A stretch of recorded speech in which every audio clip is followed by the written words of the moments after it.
Welcome to DonAfrica Podcast, where we dive into the pulse of Kenya's evolving political scene.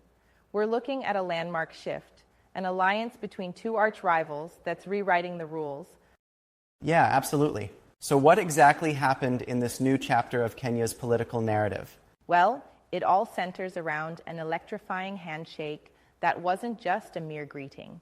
It was a definitive moment of uniting opposites.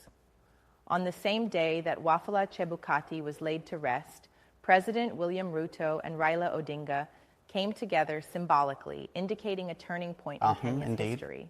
That's pretty striking. A bit like two titans clashing only to realize they're actually ready to collaborate for the greater good, right?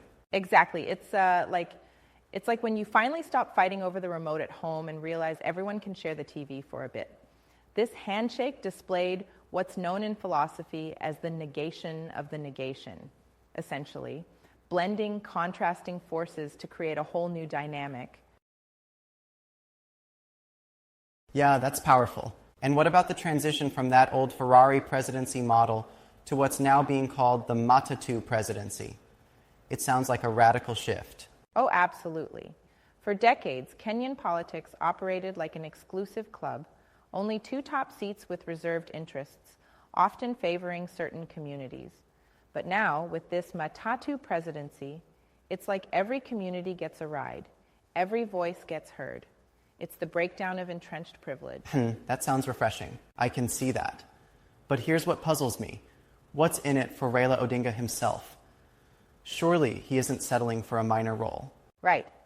And that's where things get intriguing. There's speculation he might be handed the prime minister position. Yet, as you know, Raila has always played on a grander scale. Instead, his real aim seems to be the preservation of a legacy, like passing on the torch. He's positioning himself not as a power-hungry leader, but as a mentor, ready to usher in a new era for Kenya. Yeah, I get that. That makes sense. But I have to respectfully challenge one point. Don't you think that tying Raila's future so tightly to his son, Raila Odinga Jr., might risk overshadowing his own substantial contributions? That's a fair point.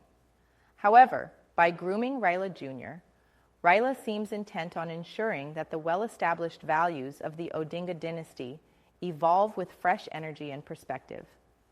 It's not about dethroning his own legacy, but about broadening it to include a wider array of voices.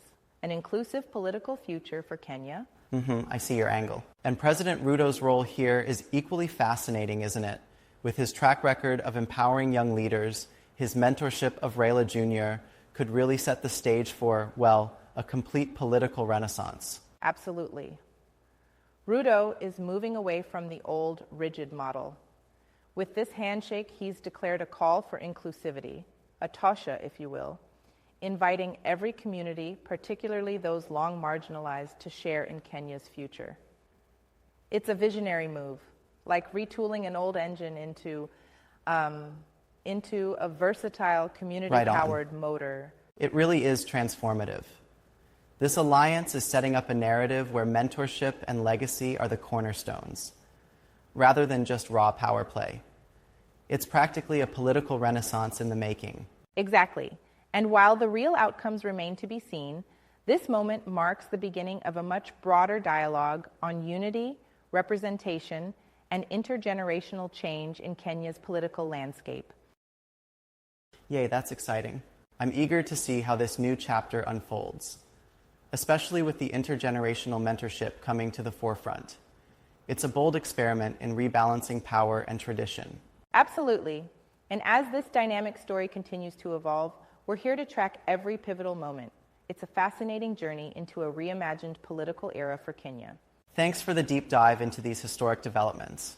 You know, it truly is a moment where opposing forces are coming together for a greater cause. Indeed, and stay tuned because the future of Kenya is being rewritten as we speak.